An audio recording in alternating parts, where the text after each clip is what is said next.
None. What are we going to do? We got to lay that out now, because how many, for example, I think every single solitary person out there who has a child should have child care. I think every single, paid for by the federal government, if they don't have the income. Yes. We were just discussing that with a friend of mine, that even my job, they're calling people back, but they're calling them on a Friday and say, report to work Monday. And like, what are they going to do with their kids now? Who's going to watch their kids? Who can afford to pay child care at this moment if they had someone to watch the kids? And so they're the things I think that we have to put in place now to get us to survive through this, to get people so they all aren't drowning, so we don't end up in such despair and loss. But most of all, what we're going to have spent probably by January close to $3 trillion to try to save people from total bankruptcy or save people from absolutely having nothing to be able to provide for themselves or their families. And how do we get that done? How do we get that done? Because we have to then we're going to come in with the real genuine, what we call, rebuilding, the changing for the 21st century. For example, schooling. I'm sure people come into you right now. We're finding out that what we knew, I've been trying to get a $200 billion passed to be able to provide for high-speed internet for the entire country. Well, guess what? A lot of people don't have it. A significant number, particularly in rural areas, even more than in urban areas. But even in urban areas, at home schooling, how's that work if you don't have a computer? How's that if you don't? So what are we going to do about that? Because what's happening is we're going to find people further and further and further behind. And so from my standpoint, the way I look at this is kind of in two phases. How do we keep people from falling off the cliff completely? Keep them on dry land up there, number one, and have them be able to move forward. And then how do we move them into a completely different circumstance than they were before? We have a chance to make significant institutional changes that exist out there. Like I said, we're one of the only civilized countries, industrialized countries in the world, I misspoke, industrialized countries in the world that does not have, child care, that does not have paid leave, that does not have all these things that people that affect their daily lives. And so there's a lot of institutional changes that we can and will make, and we lay them out. For example, the proposal I put forward, I'm not going to bore you with it, it doesn't affect your day-to-day operation right now, but the proposal I put forward, every expert looked at, it's going to create at least 10 million new jobs, 10 million new and high-paying jobs, not $6 an hour, $8 an hour, not even $15 an hour, but 48 or $50 an hour. For example, we're going to install in the first year that I'm president over 550,000 charging stations in every new highway. We're going to own the electric vehicle market. Why should that not be us? But that's not going to affect your eyeglass business today, this moment. And so there's a whole range of things that, and so what I'm trying to find out today is how do we build, for example, everybody's been saying, all the experts have been saying from the beginning, that you have to test and trace. You see what's happening when you don't trace. You see how the coronavirus is escalating in states now, okay? Not all states, but at least 12 of them escalating. And probably going into the winter, it's going to probably get worse. So what are we doing? Well, there are a lot of people that are unemployed now, particularly young people. What I'm proposing that we do is we have a nationwide data-driven disease surveillance system. We need to hire 100,000 people now as tracers from communities. Pay them a decent wage to be the ones who go out and trace when they find a new COVID case. That's the only thing we know was going to ultimately, before vaccine, that's going to make a difference. That's going to keep things down. But we can do that. For example, but permanently, I think we need entire new public health corps out there. We need to be able to provide for significantly greater care across the board in terms of public health. And that can create millions of jobs across the country. But my point is that what do you do right now to ensure that there's worker protection, there's accountability, and as we reopen responsibly and put you in a position where you're safe when you show up to work, and it's guaranteed you're going to be safe, where you're tested, tracing going on, and the circumstances, the protective gear and the protective circumstances that you work in exist. And how are you going to be in a position now to be able to reopen and be able to do what needs to be done to provide for what you do in terms of giving people, for example, we're finding out that a lot of optometrists are in trouble right now because people don't want to go in and put their eye up against that glass and have someone else looking that close to them, and and they're worried. Well, what can you do about that? There are things that can be done to increase diminish significantly the likelihood that you are going to be spreading the disease.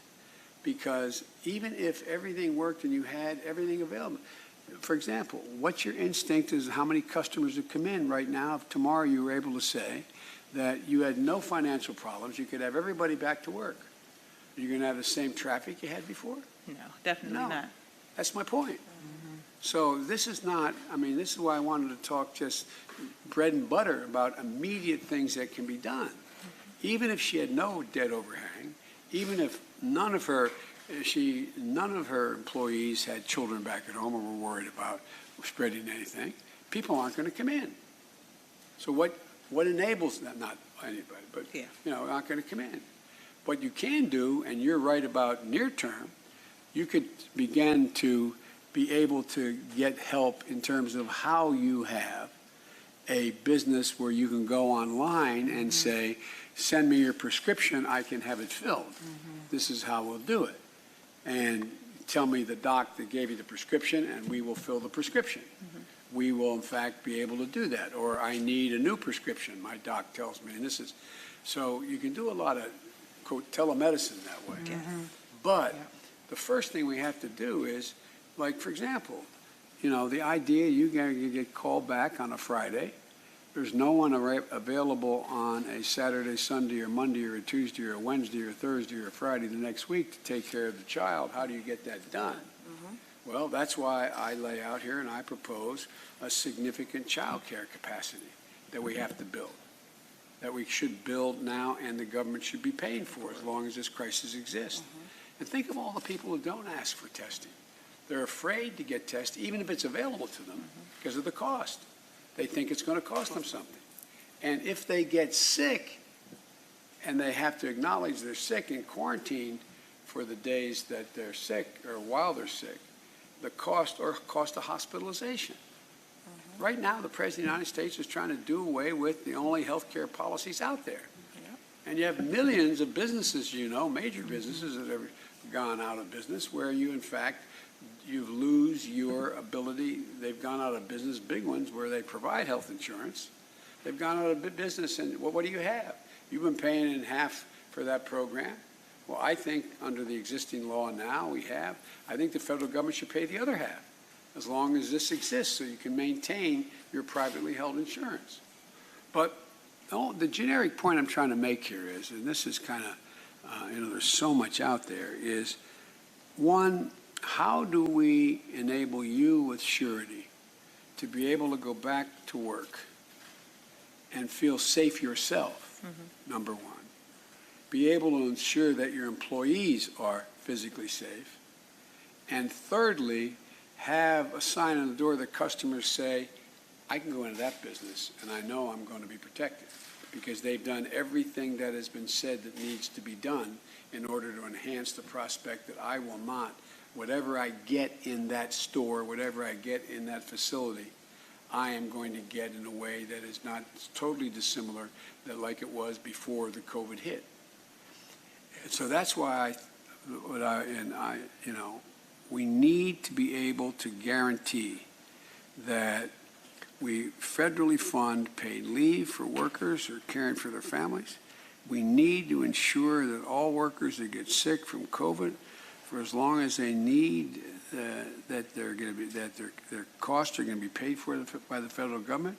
We need all the things that needs to be done to make sure that you are safe and your employees are safe and your customers are safe is in the meantime paid for by the federal government. Now, you shouldn't have to borrow that money. This is a crisis. This is a national, international health crisis. And so if we don't do that, it's going to cost the government a lot more down the road because we can't keep these businesses open. What happens? I got an idea. Sure. One of the largest industry clusters for minority businesses is in janitorial. And so as we think about getting people back to work, many buildings like this are accustomed to regular cleaning. But now you have to do a higher level, which is called sanitizing. Yeah. And so here in Pennsylvania, a group of minority and business and civic leaders have come together and formed a PA COVID task force. And we've been looking at janitorial firms and thinking about how we help them get their certifications and licensing for this higher level of cleaning. And so, Vice President, it's a way we could get people to work right now because every restaurant, every business could put an emblem that says this building was cleaned. Exactly. And sanitized. And that should be paid for by the federal government. I agree with that. It should not. Well, that's part of my proposal. Okay. Yes. All That's right. part of my proposal. The whole idea is how do you change the circumstance where when the press and all of us leave here, we would feel confident to walk into a building. Look, we talk about essential workers, how we so, give them such credit. We clap for them. We bang pans together. We do the rest. Well, I don't want to clap for them. I want to pay them. Yes. Pay them a living wage to do what they do. Because a lot of them are losing their lives. You're going in and you're sanitizing that operating room afterwards. It exposes you. The fact you don't have all the protective equipment these janitorial services don't have. They should be able to get that because they're doing a public service in addition to being able to get paid. Yeah. And again, there goes that big spending Democrat again, spend all that money. If we don't do this, we're going to be in deeper trouble economically. Why are we, when we learned about the coronavirus the same time that countries like Germany and South Korea and others found out, why are we, in terms of on a percentage basis, why is our unemployment so much higher? Why is our death rate so much higher? Why do we have so many cases that have been diagnosed so far? Compared as a percent of population, significantly higher. Then I don't mean, obviously we have a larger population, but a significantly higher percent of people in the United States who have contracted COVID. Significantly higher percentage based on the population that have died. Why? Because the federal government and this administration, this administration did nothing. They did nothing. The Columbia study at Columbia University points out if the president acted just 2 weeks earlier, 54,000 more people would be alive today. Alive today. Today. And so that's why we can't waste any more time. Imagine the impact on the economy. And just think of it in terms of numbers. If those 54,000 people were still alive. I mean, so the thing that, I think we have to create this public health jobs corps. Mr. Vice President, I think it was the Wall Street Journal said that 80% of Americans think that the country's out of control. So when you say about the soul of America, and you're in the district in West Philadelphia, where I said earlier, these are fantastic people, they're very passionate, and they feel like somewhat who's talking to them. So can you talk a little bit connected, because at least me, I think when you talk about the soul of America, talk a little bit about that in context of what you're saying. Well, look, I know West Philly a little bit, not a lot. The only reason I know it a little bit is I have all granddaughters and grandkids that went to school here and lived up on 59th Street, anyway, they don't know it well. I don't mean to imply I know it, okay? But I do know the east side of Wilmington, Delaware, really, really well. I do know my state has the 8th largest African-American population in the United States of America, okay? My city is well over 50% African-American. That's what I come out of. I know it. Here's the point about the soul of America. This president, from the very beginning, from the moment he came down that escalator in his golden building, what did he start off saying? I'm going to see to it that we get rid of all those Mexican rapists. That was the first thing he talked about. Secondly, what did he do? He decided that he was going to pit us against one another based on race. When you saw those people in Charlottesville coming out of the fields carrying those torches, their veins, they're bulgy and screeching that anti-Semitic hate and bile, using the same phrases used in Germany in the early 30s in Nazi Germany, accompanied by the Ku Klux Klan. The Grand Wizard said, this is why we elected him, okay, of the Ku Klux Klan. And then a young woman gets killed and he gets asked to comment on it. He said there were very fine people on both sides. No president in the history of the United States of America has ever said anything remotely like that. And so what I learned coming out of the movement much, much earlier as a kid is you think you can defeat hate. You can only make it hide. And when you give it oxygen, when a president speaks, no matter how good or bad he is, people listen. And when he speaks and gives credibility to these racist, watch my language, folks out there, he breathes oxygen. They come out from under the rocks. And you're seeing it. You're seeing it all across the country. And as a consequence of that, what happens? We then tile on top of that a triple whammy. Then we end up with COVID. And remember, I'm the guy that asked for the CDC to keep detailed reports on exactly who contracts it, exactly who, based on ethnicity, race, national origin, et cetera, and how many die. Because a friend of mine, the mayor of Detroit, told me what was really happening in Detroit, which I was responsible for in our administration, were people who, in fact, are people of color. Well, guess what? Why is that happening? Because lack of access. And so this is something that I think, and then on top of it, the Floyd family, George gets, brutally murdered for the whole world to see it. You've never seen, and I was a kid when I came back from law school when Dr. King was assassinated. And when I came back, my city's the only city in America occupied by the National Guard since Reconstruction, because a significant portion was burned to the ground. I came back, I had a job with a good law firm, and I quit and became a public defender.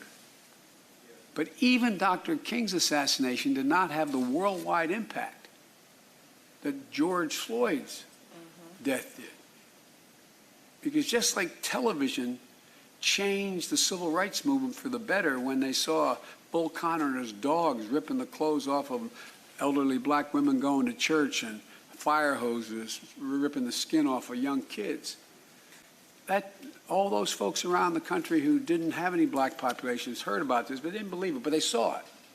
It was impossible to close their eyes. Well, what happened to George Floyd, now you got how many people around the country? Millions of cell phones. It's changed the way everybody's looking at this.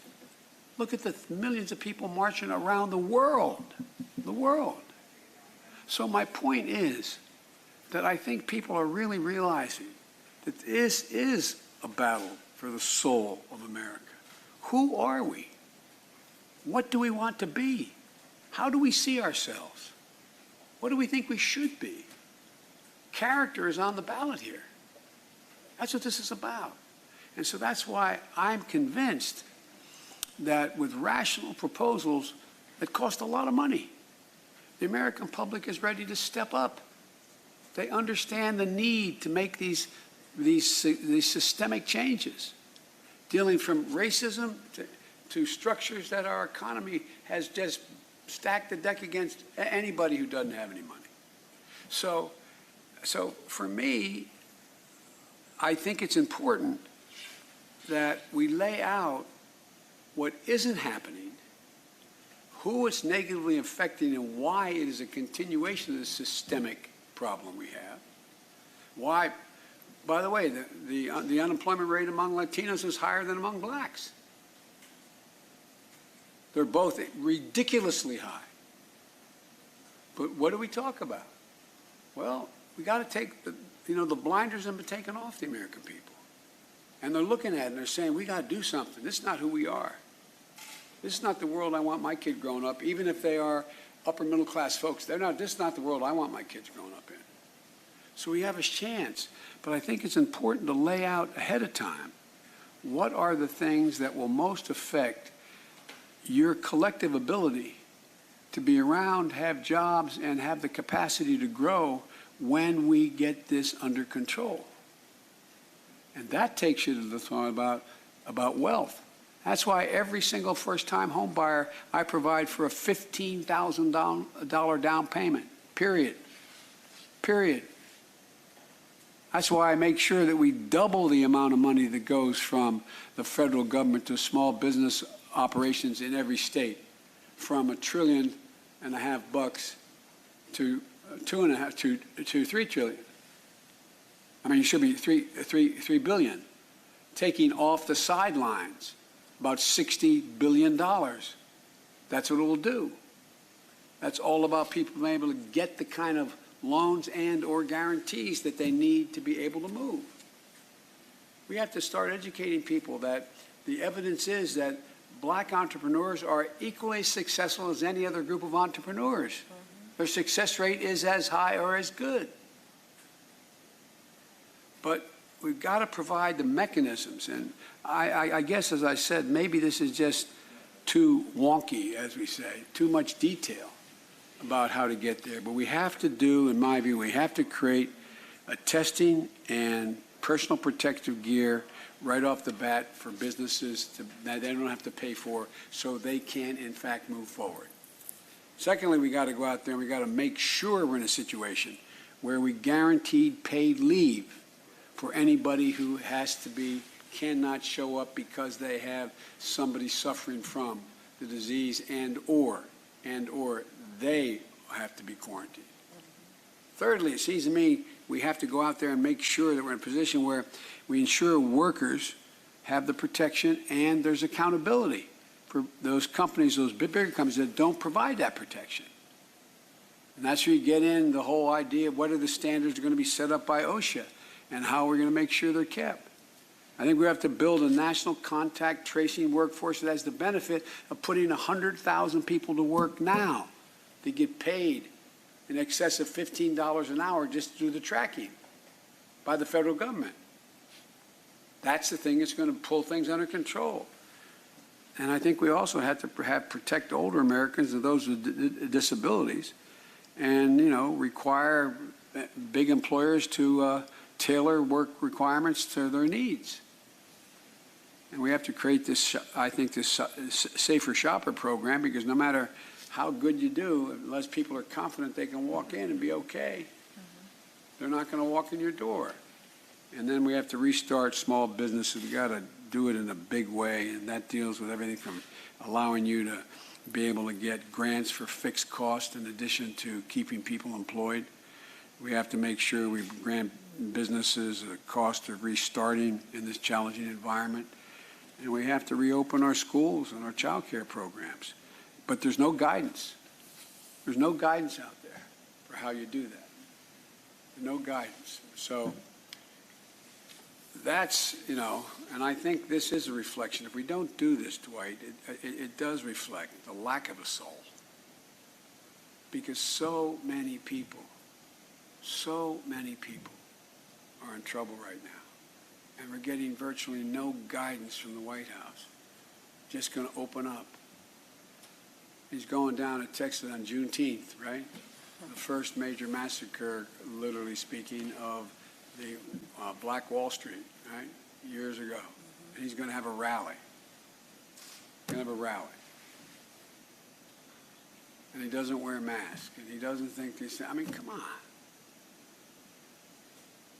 In the meantime, this is not your problem, but it's going to be your consequence.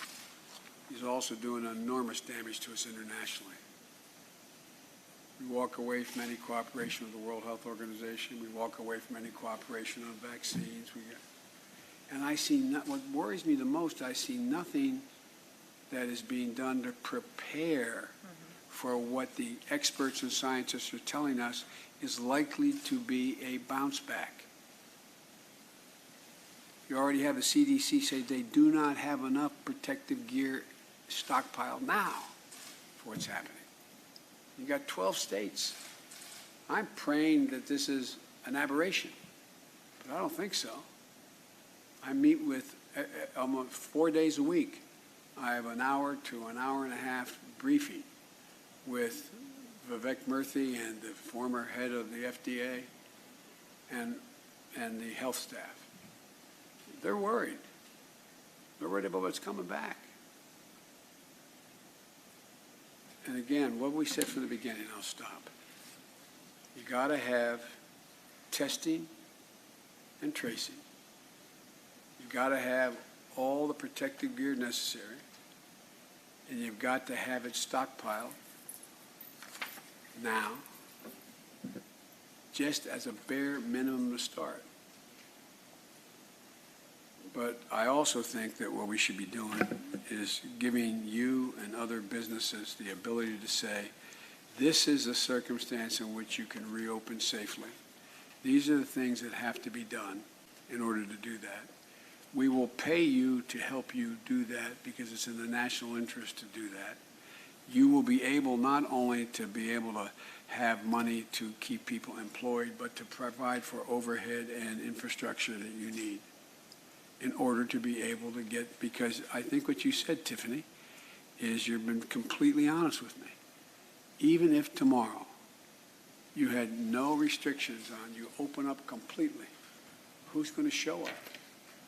And you're right, Ms. Clark. We've got to prepare the way, begin to prepare the way for the 21st century here, that we're well into it. We got to prepare the way we're going to come back to the future. How we're going to come back and make sure that we are able to deal with what is not just the pandemic. God willing, we'll have a vaccine. But, you know, what happens is how can we better impact on your bottom line and the number of people you have employed by, for example, having the equivalent of telemedicine for you being able to be online, you having the ability and you getting the technical expertise available to tell you how you do that.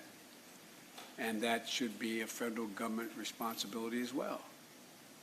Because again, it's all about having businesses be able to be open and employ people to generate economic growth.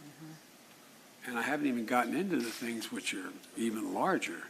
Access to housing, access to health care, access to so many other things that are just basic human necessities.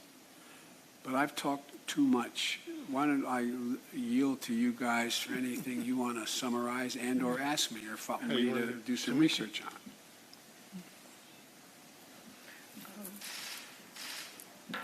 You actually touched a lot of the things that was going through my mind as far as how we go back to work in a safe environment. What is the plan for some of the people in my community that won't be able to go back to work, that once the unemployment runs out, then what? It's not going to. We cannot let, as long as this crisis exists, we have to make sure that unemployment is paid. And the unemployment that these guys put together is the most generous unemployment program in American history. $600 on top of whatever your expected unemployment would be. But look at the states that have been so slow in getting it out. states like Florida and others that have been terrible. Your state's been better because it's required, they even put money in, $500 million in there to make sure that you could pull people from other parts of government and quickly train them how to deal with an unemployment claim. Because the number of claims is overwhelming, more than any time in American history. But you're going to be able to get unemployment. We're going to be able to have unemployment for anyone as long as this crisis continues. And for businesses that are larger than yours but smaller than the big businesses, but even those, we should have basically employment insurance. If you had 20 employees, you only needed 10, you keep all 20 on the payroll, they all work half-time, and the federal government makes up the rest. So they get their full salary, you have all the workforce you need, and people aren't left out and sitting home and then end up in a circumstance where they're collecting unemployment. And you know as well as I do, you know extremely well, Della, that if you have someone who has the same exact background and record as the other person, one person's been unemployed 3 weeks, another person's been unemployed 6 months, and they both apply for the job, what happens? The person's been around 6 months, they just take off the table, they don't even look at them. Mm-hmm. Implication is they must be not as good as the other, or they would have been hired already. So there's a real concern about providing people with some dignity, just some dignity. My dad used to have an expression, though. He said, Joey, a job's about a lot more than a paycheck. It's about your dignity. It's about respect. It's about your place in the community. It's about being able to look your kid in the eye and say, honey, it's going to be okay. It's going to be okay, and mean it. We moved from Pennsylvania. When Cole died, I was in grade school. My dad didn't have a job. I remember him walking up the stairs and saying, honey, you're going to have to go live with Grandpa. It'll be about a year. The longest walk any parent makes, and a lot of black and white and Hispanic parents have made that walk. He said, I'll come home every weekend. Only 157 miles down to Claymont, Delaware. And I thought, God, that's like going to the moon. I was in grade school. Well, I then moved down to Claymont, Delaware. You know Claymont. Mm-hmm. Okay, well, you know, Claymont was a real working class town, a steel mill town. Get up in the morning when there was frost in the window and drive you to school, turn on the windshield wiper, and there'd be an oil slick. Not joking, an oil slick on because there's more refineries and markets looking in that area than anywhere else. Pennsylvania didn't do much about it because the prevailing wind is south and east. So, you know, I'm not looking at, you know, I think people are going through the devil. But at least my dad, he thought that he meant it. We're going to be okay. He thought there was kind of an even shot out there. And if you work like hell, it took 2 years to be able to get enough money to 3 years to be able to put a down payment on a house. We had, 4 kids, 3 bedrooms, and a grandpop in a split-level home. We didn't think anything wrong with that. It was a safe neighborhood. But my point is, he had a shot. But all the people don't get a shot now, even to get there. This is not only about dealing with, in my view, not only about restoring the dignity and soul of this country. It's about this time when we have a chance to rebuild a middle class, bring everybody along. Everybody. Black, Hispanic, disabled. Bring everybody along. And we can do this. Because the public is now seeing what happens when you're left out, you're left aside.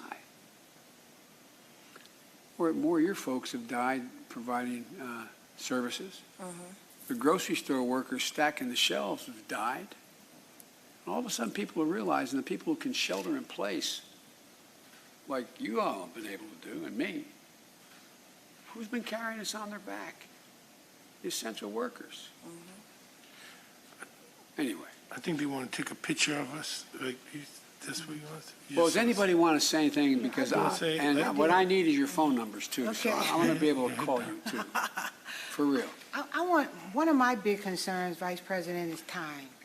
If you look at 3 months, and we've had approximately 41% of minority businesses shutter their doors. Yep. In another 3 months, because we're living with uncertainty about opening up doors, and whether it be PPP equipment or whatever we need, the clock is ticking. That's right. Right? And every month that go by that these small businesses are not able to generate revenue, not able to bring back or keep employees, it's just putting us further and further further back. behind. And so my concern is, what are we going to do right now from a time standpoint? And how do we get Tiffany as an example? I recognize she's in the eyewear, but maybe it's an investment in her to start this sanitizing business as an example. And start going around to other eyeglass places and sanitizing their business. We have to be able to help businesses pivot right now. Well, I think what you have to do is, right now, there are a number of programs available where you can be closed and still, in fact, make money, where the federal government will make sure your employees and you are taken care of. It's providing for the programs that have already been passed that have not been made available to small businesses. The money is there. It's sitting there now. I'd like to know, yeah. Well, I guarantee you it is. I guarantee you it is. $2 trillion. But you have now a significant portion of it is going to the wrong people. Because either you don't have the capacity to know how to apply for it, or you have the capacity. For example, one of the things that happened when we started, and I'll end with this, one of the things when we started, when this program first passed, the first CARES Act, I said that we should, what I would propose the president do is I would have him use the Defense Production Act, which is the thing that allows him to designate an operation. You're going to shift from making, pajamas to making gowns for people in operating rooms. I said we should have someone oversee the large banks and where they're going to lend, because they never lend to small businesses. Never. So you go to a big bank, and I'm not going to mention any of them right now, but I can, and you say, and their loan is guaranteed. They're guaranteed. We bail them out. They're guaranteed. Okay? And so they're supposed to be the conduit. What do they say to you? Do you have an account here? Do you have an account? Do you have a credit card with us? How long you been doing business with us, et cetera? Well, what the hell? And I knew they don't like lending to small businesses. It's too tedious for them. It takes too much time. So they'd much rather have somebody come in, a major real estate developer or a Trump friend, and come in and lend them $58 million, give them $58 million under the program. It's easy to do. It's easy to do. And that's when Dwight and others went back and said, we're going to get community banks then involved. If you work in a community in West Philly, then you got to be able to lend in West Philly. Well, that's helped some. But the idea, the money's not getting there. And it was designed to get there. How many, Dwight, I can't remember how, maybe my staff remembers, but how much money is in the downtown small business fund? I forget the exact name, but I think I forget how many $1 billion it is. As of last week, not a penny of it was loaned yet. Not a penny of it was put out there. There's a lot of money there now. And what we're pushing to do is make sure that this not only covers the employees you keep employed. If you're trying to keep someone on the payroll, you get paid to keep them on the payroll, number one. And number two, your overhead gets paid. Your overhead gets paid, whether or not you have a customer coming in. That was the intent of the program. So that while we built back the ability to show up and open up, that in fact you still had employees who were getting paid. And you were able to make it.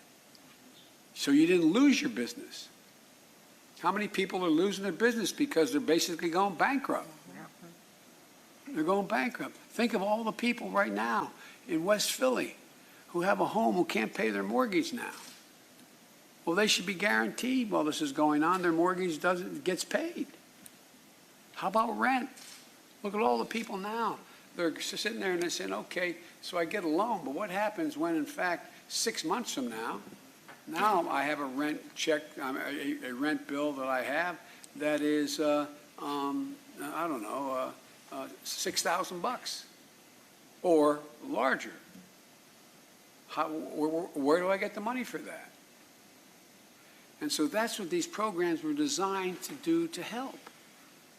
And if you notice, you don't have any, I don't, it's going to sound self-serving, but when I was asked to take care of the Recovery Act in the Obama-Biden administration, it was over $80 billion we got out in less than 18 months.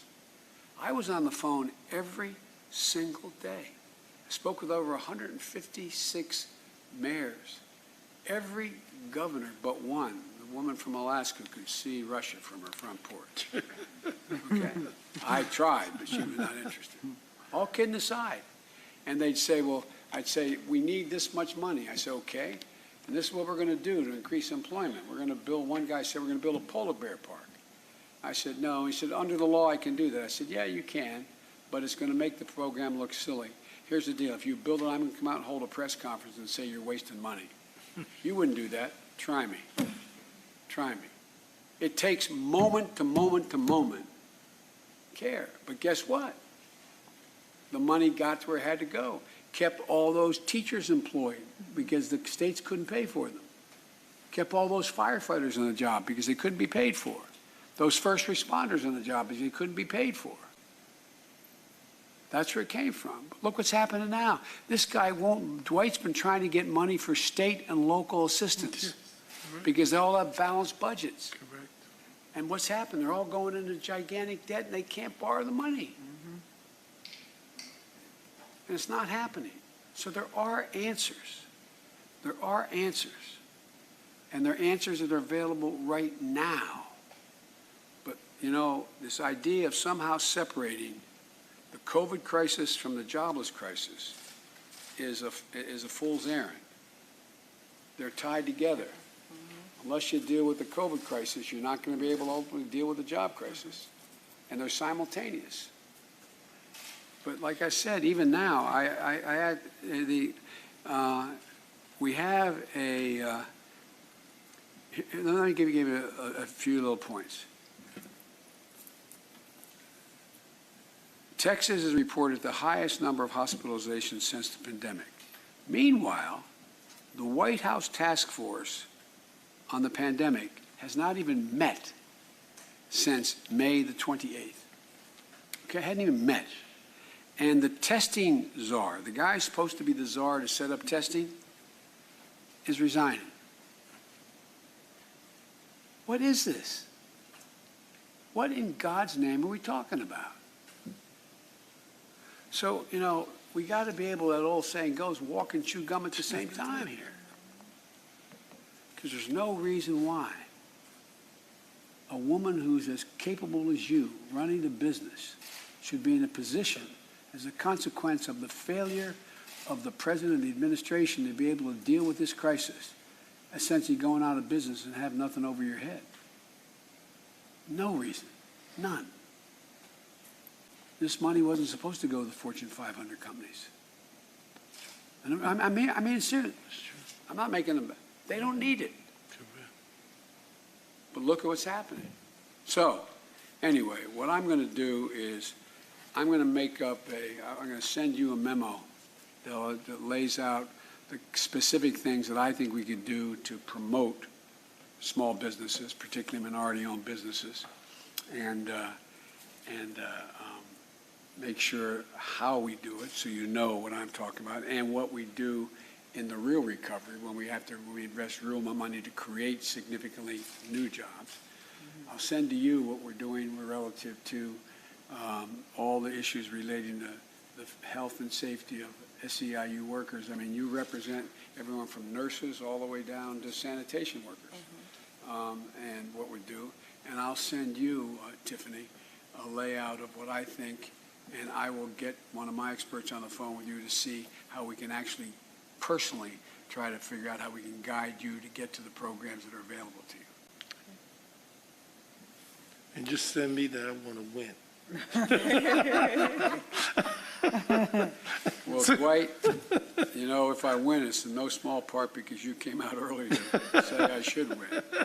But look, I don't have, to state the obvious, all the answers. But the one thing I promise you I'll do, I'll take responsibility. No president that I've ever witnessed as a student of history has been smart enough to handle all the problems. When I make a mistake, I'll say it. I'll acknowledge it and fix it. And I think we just have to just take more responsibility in government. And the idea, like I said, the words of a president matter, no matter who the president is. The words of a president, no matter how competent or incompetent they are, can send a nation to war. They can bring peace. They can make the stock market rise or fall. Look what's happening now. Only thing he's been concerned about is the stock market. And there is very little correlation between the health of the stock market and the quality of life for the vast majority of middle class and working class and poor folks. It's just almost totally disconnected. Doesn't mean it's not a good thing to have the stock market boom, but it does mean it's not a good thing when there's no way in which that wealth is able to be shared. Imagine if we had that $2 trillion tax cut that he promoted and got passed for the wealthy. Even places like the Heritage Foundation said it didn't grow the economy. $2 trillion. Imagine if we had it right now to focus on the things that can build a new economy, invest in everything from teleconferencing to providing for the kind of help. Vice President, I would love for you to wave your hand at Jeff Wickland back there. He's got that blue shirt. Jeff, stand up. Hey, Jeff, how are you? Jeff has been with the Enterprise Center over 20 years, and he manages our real estate and facility, and he helped to make this event successful today, and I just want you to recognize him. Well, Jeff, thank you very much, pal. I really mean it. Thank you. Thank you. So we're going to take a group photo. If you just look at Adam and the blue blazer with his hand raised, Right there. take it from our seats. Think about questions you haven't asked me you want to ask. I'll make sure you have phone numbers you can get so we can follow up on the things I said, okay? Yes.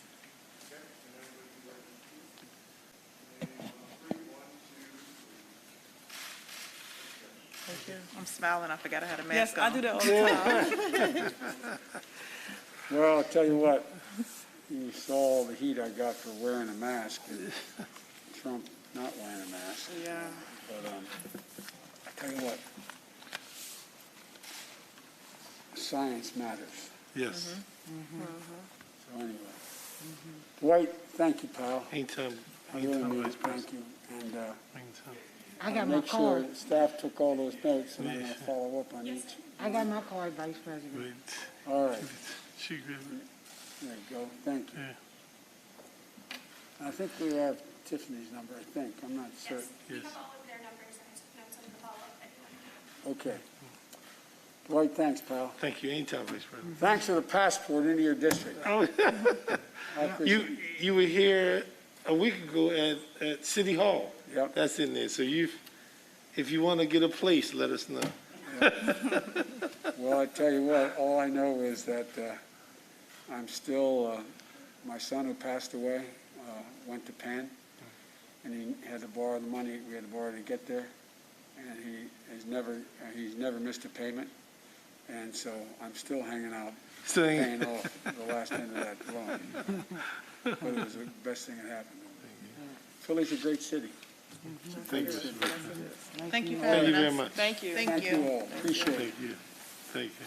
Every time I walk out of my grandpa's house in Spain, he yells, "Joey, keep the faith." Spread it. We can do this, guys. We can change this country for the better. I agree. The neat thing about America is every significant crisis we've had, we're the only country that turned into an hospital. We can do this with your help. Thank you very much. Thank you very much. Thank you.